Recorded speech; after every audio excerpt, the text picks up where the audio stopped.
anda tak boleh buat syahadat. Dan jadi boleh dilepaskan saja. Sekarang kalau kita bandingkan dengan kanun keseksaan, mana yang lebih berkesan? Kerana kalau saya pencuri perompak Muslim, saya sudah pastikan akan cari mangsa-mangsa saya yang bukan Muslim. Kerana mereka tidak pastikan, kalau tidak bagaimanapun, saya pastikan jumpa ustaz, jumpa doktor bersama sekali, supaya kalau saya dicuri atau dirompak, saya ada dua saksi. Kalau tidak, dan pastikan mereka mesti lelaki, bukan saja Muslim, dan mesti berkelakuan baik. Kalau dia ada kelakuan kurang baik, maka dia tidak memenuhi syarat adil. Okey, saya sampai. Soalan tu Doktor. Doktor explain tentang agreement putus asa, pencurian dan sebagainya. Tapi kita setuju bahawa pelaksanaan hudud ini hanya pada Muslim, bukan Islam. Dan bukan Islam tidak dengar. Masih terikat dengan undang-undang yang sekular. Kenapa masih takut? Kenapa masih tidak setuju? Ini memang soalan yang sangat bermanfaat. Kerana itu sememangnya apa yang kita dengar selama ini. Dan kerana andainya seolah-olahnya kalau katakan orang bukan Muslim itu tak disentuh, mengapa nak bantah? Jadi nak bantah itu maksudnya masuk campur dalam hal ehwal orang Muslim. Okay. Apa yang dikatakan itu benar kalau katakan sebagai seorang bukan Muslim, saya nak menjadi penjenayah, maka sememangnya saya terlepas. Saya terlepas daripada hukuman kerana saya bukan Muslim. Tetapi kalau katakan seorang penjenayah Muslim cari saya, kes saya akan masuk syariah, mahkamah syariah, akan diadili mengikut kanun jenayah syariah 2 di bawah ini. Kes saya tak boleh pergi ke mahkamah sivil lagi. Jadi secara ringkasnya, kalau kita nak katakan bahawa undang-undang jenayah ini boleh dilakukan mengikut agama, kita perlukan satu prasyarat. Prasyarat itu adalah aku janji. Kalau kita boleh menjemput semua penjenayah, bakal penjenayah, membuat aku janji bahawa aku janji saya akan bertanya apakah agama mangsa saya sebelum saya melakukan jenayah, supaya saya akan cuma memilih memangsai mereka yang seagama dengan saya, supaya tidak membawa kesulitan kepada seluruh sistem perundangan, maka itu terjadi. Terima kasih Doktor. Saya rasa ada baiknya Doktor jadi respon kepada ulasan Doktor Muslimat. Apa ni, agak menarik presentation oleh Dr. Wong sebenarnya tadi. Tapi apa yang saya faham bila Dr. Wong sebut tadi, Dr. Wong mengakui bahawa Islamic criminal law atau hudud tadi lebih severe, kan? Lebih teruk hukuman dia, betul tak? Lebih berat. Lebih berat, okey. Lebih berat hukuman dia berbanding dengan penal code apa yang disebut oleh Dr. Wong sebenarnya tadi. Tapi saya ingin bagi penjelasan kepada tuan-tuan sekalian bahawa dalam undang-undang Islam, apabila seseorang itu tak boleh dikenakan charge di bawah hudud, maka dia akan dikenakan charge di bawah ta'zir. Ta'zir itu yang dikekalkan penal code dan keseksaan. Maknanya jika seseorang itu penjenayah, dia Muslim, contohnya dia seorang Muslim di bawah hudud, kalau cukup syarat, dia akan kena hudud. Tak cukup syarat, dia turun ke bawah ta'zir. Jadi dia tak akan terlepas. Sebagaimana yang ada dalam undang-undang penal code, tata cara jenayah, apa yang ada di Malaysia sekarang itu dikekalkan. Cuma tambahan, bila cukup syarat, dia dikenakan. Jadi pada pendapat saya, itu lebih baik. Sistem itu lebih baik untuk mengawal untuk menggerunkan penjenayah. Yang keduanya, saya suka memetik apa yang disebut oleh scholars seperti Dr. Yusuf Al-Qaradawi dalam tulisan beliau Al-Madkhal li Dirasat Syariah Islamiyah. Dia kata bahawa Umar Al-Khattab pernah memberi ganti rugi kepada kes pencurian. Maksudnya scholars, di kalangan Muslim scholars memberi pandangan bahawa government, kerajaan yang memerintah ataupun pemerintah hendaklah memberi ganti rugi kepada mangsa dalam kes theft, dalam kes pencurian. Dan ini tak berlaku dalam sistem yang ada sekarang. Jadi saya berpendapat bahawa kalau kita boleh mendesak kerajaan Tanpa menggunakan nama hudud pun tak apa. Tak menggunakan nama hudud pun tak apa. Kita tak guna nama undang Islam pun tak apa. Tetapi apa yang diajar oleh agama Islam itu, iaitu pemerintah hendaklah memberi ganti rugi kepada viktim. Sama ada viktim itu Muslim ataupun non-Muslim. Dua kali ganda. Itu yang dilakukan oleh Umar Al-Khattab. Jadi saya percaya bahawa itu lebih baik daripada sistem yang kita ada sekarang. Dr. Wong akan respon. Saya jawab bahagian kedua dulu. Ya, pasal ganti rugi ini memangnya saya rasakan ada kelebihannya. Jadi saya rasa kalau sebagai satu inovasi untuk bawa masuk ke dalam sistem perundangan kita, itu saya rasa perkara yang bagus. Mungkin pihak Bar Kausel nak kaji lebih mendalam, tapi secara prinsipnya saya rasa itu sesuatu yang bagus. Dan sebenarnya kita ada sebahagian daripada prinsip itu dalam kanun jenayah syariah Kelantan, iaitu di bahagian kisas.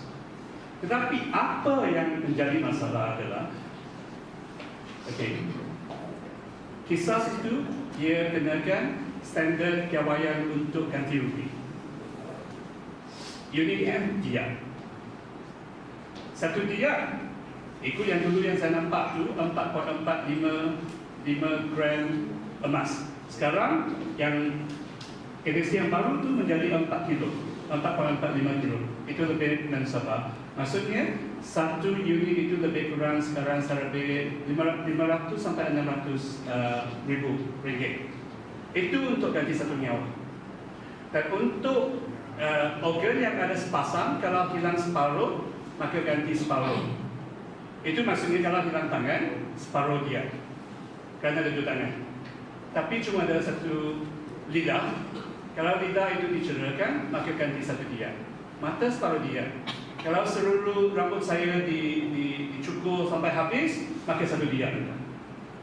Persoalan itu adalah, apakah kita perlukan mengikut dengan formaliti yang begitu rigid, ataupun kita ambil intipati. Sebab itu saya agak menghargai pendapat doktor tadi yang dia kata nama itu Islam itu tak penting, yang penting adalah intipati. Saya rasa itu sesuatu yang kita boleh bersetuju.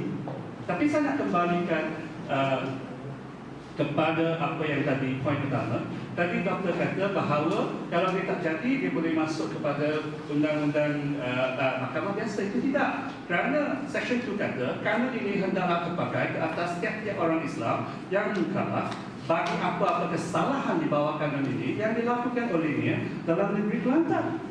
Jadi dia kena masuk. Kemudian dia akan digugurkan. Lepas digugurkan, kita tak boleh takwanya kali kedua. Itu apa? Japati. So memang ada masalahnya. Dan dia bukan saja katakan untuk undang-undang ini untuk hukuman yang perlukan dua orang saksi, tapi dia kata untuk semuanya. Saya bacakan secara ringkas. Dia katakan semua kesalahan di bawah kanun ini, sama ada kesalahan hudud atau kesalahan kisas, adalah dibuktikan dengan keterangan lisan dan ikrar yang dibuat oleh ketuduh dan syahadah. Dan ada satu bahagian yang dia kata termasuk tahzir. Ya, tapi saya tak pasti ini versi bahasa Melayu saya tak dapat cari. English tu saya nak dapat ya. Untuk menurut Dr. Wong, yang akan buat decision to charge seseorang itu adalah AG Chambers. Kan? Apabila AG Chambers melihat tidak ada bukti yang cukup di bawah untuk mengenakan hudud, dia akan pergi kepada takzir. Jadi dia akan pilih. Dr. Wong faham tak? Ya. Kita tak akan biarkan orang terlepas. Kita akan kenakan charge yang sesuai berdasarkan kes yang terlibat. Okay. Nampaknya Ustaz Wanji Malaysia boleh senyap lah. Kita teruskan dengan question and answer daripada hadirin.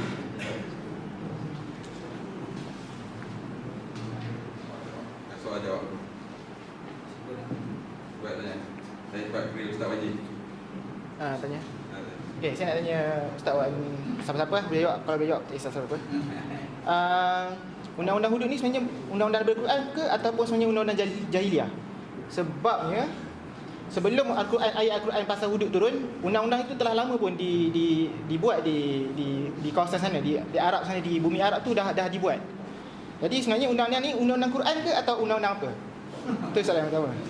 Soalan saya yang kedua, saya mungkin Dr. Jani boleh jawab sebab lebih kepada undang-undang. Katakan seorang itu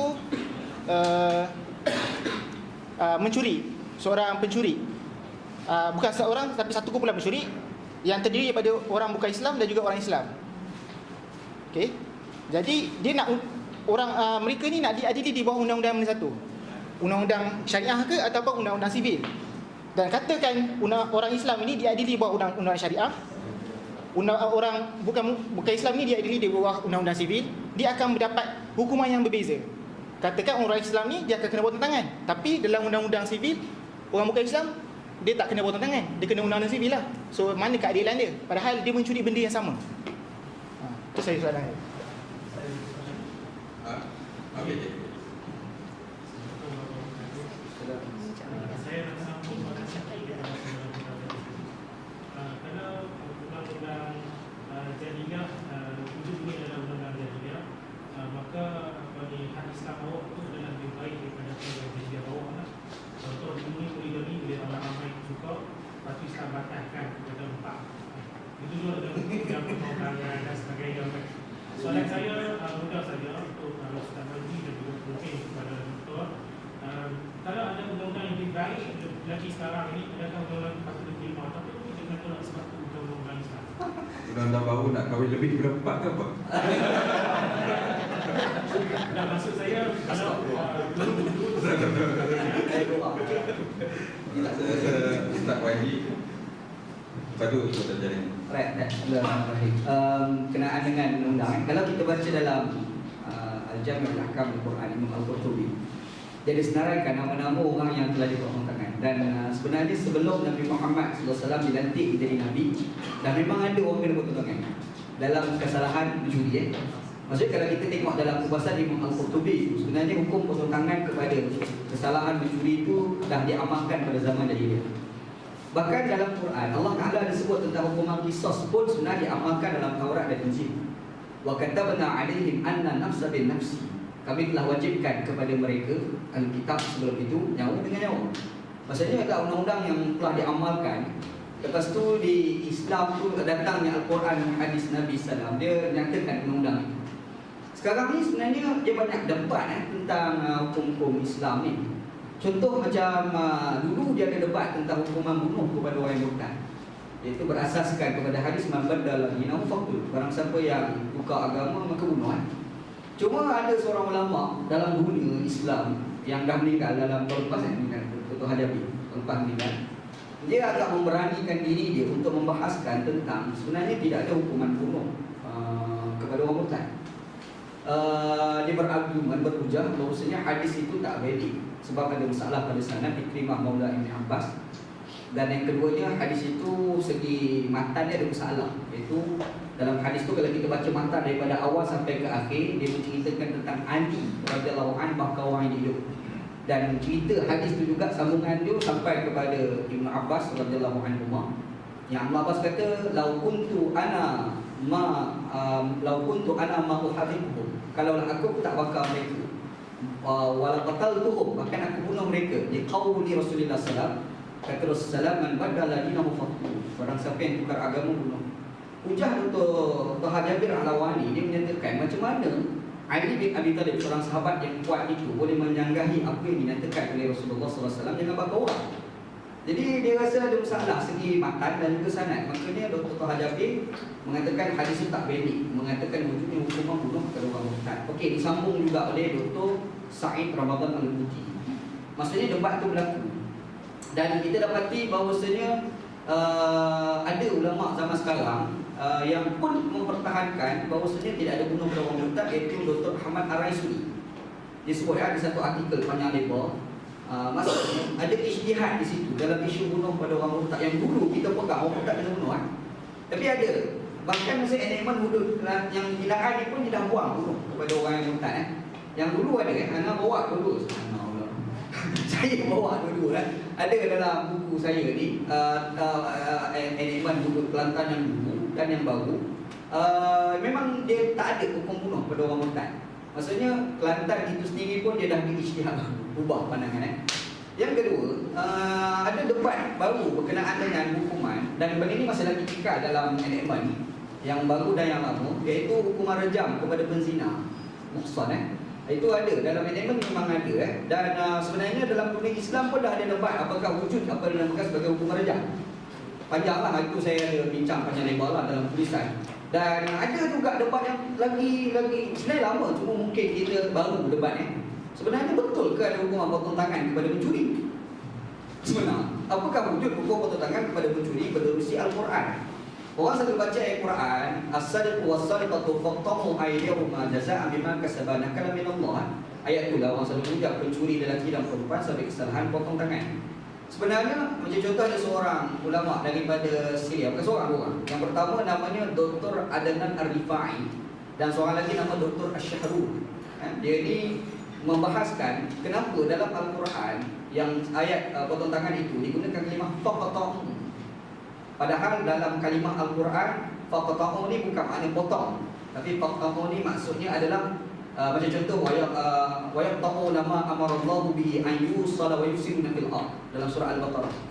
Dia guna kalimah qata'a. Qata'a di sini bukan makna potong fizik. Maksud qata'a di situ dalam bibit Dr. Adnan Ar-Rifai dan juga Dr. Shahrul, dia mengatakan qata'a di situ adalah tidak melaksanakan perintah Tuhan. Tapi dalam Quran bila punya kalimah potong fizik itu, dia akan guna kalimah qata'a. Contoh macam ayat Muharabah, innama jazaa'ul ladzina yuharibunallah kan. An tuqatta'a aydiyahuma aw arjuluhum min khilaf. Tuqatta, qata'a dalam bahasa Arab beza kan. Jadi sebenarnya kata memastikan bahawasanya mereka ni tidak mencuri lagi. Itu tafsiran. Maksudnya tafsiran ini tu berlaku dalam fiqh. Sebab itu saya sebut awal tadi, kena ada beza di antara syariah dan fiqh. Saya tengok contoh parti Islam Malaysia macam nampak tak cabut. Ini ceritalah. Dia banyak pandangan-pandangan yang tak berapa konsisten. Saya bimbang akan berlaku tak konsisten pada yang dulu Contoh dulu parti Islam ni, sebab saya dulu orang PAS. Sekarang tapi parti keadilan gampang saya kawan. Okey. Jadi dulu pandangan parti Islam tak boleh ucap tahniah dengan kedatangan peranan agama lain. Dulu Tapi sekarang YB dia buat ucap tahniah. Maksudnya ada pandangan kata tak boleh, ada pandangan kata boleh. Dulu dia pakai pandangan tak boleh, hari ni dah boleh pula. Satu. Yang kedua, dulu dia kata tak boleh orang perempuan jadi pemimpin. Dulu saya kalau baca balik sejarah parti Islam, dulu di Kelantan masa gabungan di antara PAS dengan parti Semangat 46, jadi isu perempuan jadi calon Allahyarham Tuku ni Amalis secara terang-terang kata tak boleh, haram bercanggah dengan Al-Quran, bercanggah dengan Islam ada dalam tesis. Okey kan. Jadi tiba-tiba sekarang jadi orang perempuan jadi pemimpin Maksudnya saya bimbang tak konsisten itu akhir sekali berlaku juga tak konsisten pada enactment. Sebab dia ada pandangan-pandangan Sebab itu saya letak awal tadi, okey ini pandangan fake. Jadi kita boleh debate, tak ada masalah Tapi kalau tiba persoalan, apakah undang-undang yang ada pada hari ini adalah undang-undang jahiliah? Tak dalam Quran. Saya rasa nak kata jahiliah tetap dalam Quran ada, tapi dalam tafsiran yang bagaimana? Itu yang saya masukkan. Wallahu a'lam. Saya nak lagi bagi Ustaz Wandi pas tentang luar, saya memang ingat luar lah. Tapi tidak adil kepada Dr. Jalani. Al-Quran kata adil itu al-adalatu wal ihsan. So silakan. Terima kasih kepada saudara-saudara kita. Baik, tuan dan sekalian, soalan yang kedua yang ditujukan kepada saya berkenaan dengan jikalau katalah couple atau pair kan, satu pasangan ni satu muslim satu non muslim, dia commit satu crime kan. Lepas tu tiba-tiba masuk ke mahkamah, adakah adil kalau satu tu kena hukuman berbeza dengan seorang lagi? Macam tu soalan tu. Kalau tuan tengok dalam realiti sekarang, tuan perasan tak bahawa ada ketika ni kesalahan yang sama tapi penjenayah tu tak dikenakan hukuman yang sama? Perasan? Biasa. Based kepada beberapa perkara lah. Contohnya apa dia? Satu jantina. Kan? Jantina. Kalau lelaki dengan perempuan dah lain. Kan? Kalau perempuan hukuman sebat contohnya, tak dikenakan hukuman sebat. Ataupun kerana faktor usia. Ataupun kerana you ada immunity. Kan? Legal immunity. Sebab apa? Sebab you diplomat. You daripada France, datang sini kerja dekat embassy, tapi you pair dengan ustaz moderator. Pergi merompak saya pada apa? Dekat Bukit Lubu. Contohnya. Kan? Bila dia pair dengan ustaz kita, dekat pergi merompak saya beri, janganlah Pak, janganlah. Nampak lepas dengar. Tapi yang kena siapa? Dia. Pasal apa? Sebab dari segi undang-undang negara, dia memang terkena. Kan? Tapi yang seorang ni dia protected sebab ada legal immunity. Bagi kita kata tak fair. Bagi kita it's unfair. You datang daripada front, you kena hormat kami. You datang daripada Australia, you kena hormat kami. Tapi kita sudah ada perjanjian. Mana-mana negara, dia kerja dengan embassy, you ada legal immunity, semua kena bagi. Itu satu contoh. Maka dalam agama Islam, dia bezakan. Kalau you Muslim, ini hukuman yang kena pada you. You bukan Muslim, lain hukuman dia. Soalan sekarang ni ialah non-Muslim yang commit crime dengan Muslim tadi, dia kena hukuman lebih teruk ke lebih ringan? Lebih teruk ke lebih ringan? Lebih ringan ataupun terlepas, betul tak? Sama ada lebih ringan atau terlepas. Saya nak tanya you, siapa dia orang dalam dunia ni, orang kata you boleh keluar daripada mahkamah, tak, I nak kena juga hukuman. Ada tak orang nak minta hukuman? Tak ada. Kalau I, orang kata, oh you Melayu kah? You keluar, you tak kena. Hore lah. Seronok lah sebab I tak kena. Ataupun sebab you Muslim, you kena hukuman lebih ringan. Orang ni kena penjara, I kena denda. Sudah tu I seronok. Kan? Jadi bagi saya, tak ada masalah sebenarnya sebab dalam amalan perundangan pun memang ada ketikanya dibezakan berdasarkan kepada fakta-fakta tertentu. Yang kedua, yang kenapa golongan non-Muslim mempertikaikan hal ini sedangkan heavier punishment dikenakan kepada Muslim, bukan dikenakan kepada non-Muslim. Dan bagi Muslim pula, dia tak ada masalah sebab dia terima. Muslim masuk Ramadan, dia kena puasa. Non-Muslim dia tak kena puasa. Tapi kita tak dengki dekat Dr. Wong, you pun boleh makan. Tak acil lah macam ni, I tak boleh makan. Kan? Kita tak pernah dengki sebab apa? Sebab kita Muslim, kita percaya bahawa kalau kita lalui satu sistem perundangan mengikut agama, kita akan dapat satu, kita kata rewards. Kan? Kita akan dapat pahala. Kita akan dapat blessing. Kan? Daripada Tuhan. Nanti kalau kita terima hukuman itu, Tuhan maafkan dosa kita. Yang non-Muslim dia ada agama dia ada cara dia sendiri yang kita hormati. Itu bagi penjelasan saya. Terima kasih. Saya tengok Dr. Wan Cik tak sabar-sabar tadi soalan. Terima kasih. Pasal yang sama ada adil atau untuk Muslim dan bukan Muslim, seperti yang tadi saya kata, kita seharusnya lihat daripada segi mangsa. Kerana kalau katakan memangsai saya itu boleh membawa hukuman yang lebih ringan, kerana saya tak dapat bawa dia ke apa kan, maka dia sebenarnya penjenayah itu kalau berfikir secara instrumental akan lebih cenderung untuk memangsakan saya. Kerana kita kena lihat undang-undang jenayah berlainan dengan undang-undang peribadi, undang-undang keluarga. Kerana undang-undang keluarga dan peribadi itu adalah berdasarkan hubungan antara manusia yang semula jadi ataupun sukarela. Selain daripada undang-undang syariah, kita ada undang-undang adat. Kita boleh ada sampai infinity namanya jenisnya undang-undang sebagai asas. Tetapi bila sampai undang-undang jenayah, itu adalah sesuatu yang melindungi semua.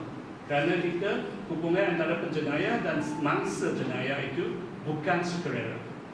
Kita tak boleh pilih. Sebab itu memang ada pencegahan sekalipun kalau kita balik kepada zaman Osmania. Tapi saya nak bawa satu senario yang lebih penting. Kerana apa tadi yang Dr. Jalani bincangkan adalah bahawa kesalahan yang sama tetapi orang yang lain dan sebagainya. Sekarang saya nak bawa satu case di mana kalau kesalahan yang berlainan, apakah undang-undang syariah itu boleh digabungkan dengan undang-undang sivil?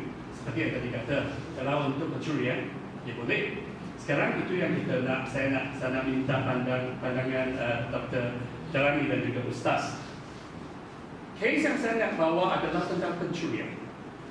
Ramai orang kata kita harus sokong hukuman hudud. Kerana kalau nak curi RM600 pun kena potong tangan, sudah pasti mereka yang mencuri berjuta-juta, berbilion-bilion itu kena potong tangan juga. Okey, apakah itu kes sebenarnya? Boleh tak kalau tunjukkan? Okey, yang ini. Yang ini kalau kita nampak atas dulu ramai netizen komplain bahawa Toyo ni makan berjuta-juta ringgit masuk 12 bulan, tapi yang nanti sabi curi itu kena 2 tahun. Ini tak patut kerana dia bercanggah dengan prinsip bersekadaran, proportionality. Betul tak? Maksudnya kita andaikan kalau kita curi banyak, kita harus dapat hukuman lebih berat. Betul? Jadi kalau sekarang soalan yang saya tanya adalah dalam konteks dulu, kenapa kalau curi 4.45 gram emas pun kena potong tangan, kenapa tak ada hukuman yang lebih berat untuk rasuah? Masa dulu, saya tak pasti ini pemahaman saya betul atau tidak. Yang saya faham daripada logiknya adalah hukuman hudud dan kisah semua ini datang semasa rasuah. Dan kita faham bahawa masa itu semua orang rasu bangga disegani oleh semua orang rakan-rakan semasa beliau baginda. Jadi tak ada yang mungkin ada target untuk makan rasuah. Apakah kita hari ini masih ada pemimpin yang mempunyai kualiti seperti rasuah? Tidak kan? Kita tak ada pemimpin yang masuk. Jadi apa yang tidak wujud dulu sekarang menjadi satu masalah. Kerana kalau kita ikut kita nak kekalkan hukuman, hudud untuk curi kan? Kita potong tangan kanannya, kemudian tapak kirinya, kemudian penjara 15 tahun. Macam mana kita nak hukum mereka yang tengok kalau sana yang paling berjuta-juta ringgit untuk masuk ke kasino? Macam mana kita nak hukum mereka? Potong berapa? Ini takzir. Apakah takzir itu kita hakim takzir syariah kita boleh kenakan hukuman takzir yang lebih berat lagi daripada hukuman hudud? Kalau tidak, bukankah kita patut mengikut persekadaran itu untuk kurangkan hukuman untuk yang curi? Itu yang kita kena fikirkan. Fikirkan kalau seorang menteri itu curi berjuta-juta dan seorang pekerja kepada menteri itu rasakan dia curi berjuta-juta, saya curi beribu-ribu saja. Dia bukan miskin. Jadi dia tak boleh lepaskan di bawah hukuman yang undang-undang sekarang. Jadi apakah kita katakan orang yang pekerja yang cemburu dengan menteri yang rasuah itu harus dipotong tangan, bahal yang menteri itu harus kembali kepada mahkamah sivil dan paling banyak 20 tahun, paling banyak didenda 5 kali wang yang dimakannya, disonglah. Terima kasih. Baik, tuan-tuan sekalian, yang ini undang-undang apa ni? Ini penal code. Ini penal code. So, sebab kita nak pertahankan penal code, seperti yang kita nak ubah sekarang ni. Jadi apa yang Islam ajar ialah hudud dan ta'zir. Baik. Hudud ni tak semestinya dia adalah hukuman yang paling berat. Hudud ni maknanya kita sebut limitation, dia limited. Mana dia telah ditetapkan fix by Quran dan Sunnah. Tapi ta'zir dia boleh lebih daripada itu. Sebab tu dalam prinsip Islam dia ada waqan syai' fi mahalli, kan. Yang kata adil itu, justice itu ialah you letak satu benda sesuai pada tempat dia. Jadi apabila dalam keadaan sekarang, katalah yang Dr. Bong sebut tadi, bahawa macam mana curi 600-700 ringgit kena potong tangan, mencuri berapa bilion tak kena potong tangan, let's say kena setahun. Maka adakah itu memenuhi kriteria keadilan yang ditetapkan oleh agama Islam? No.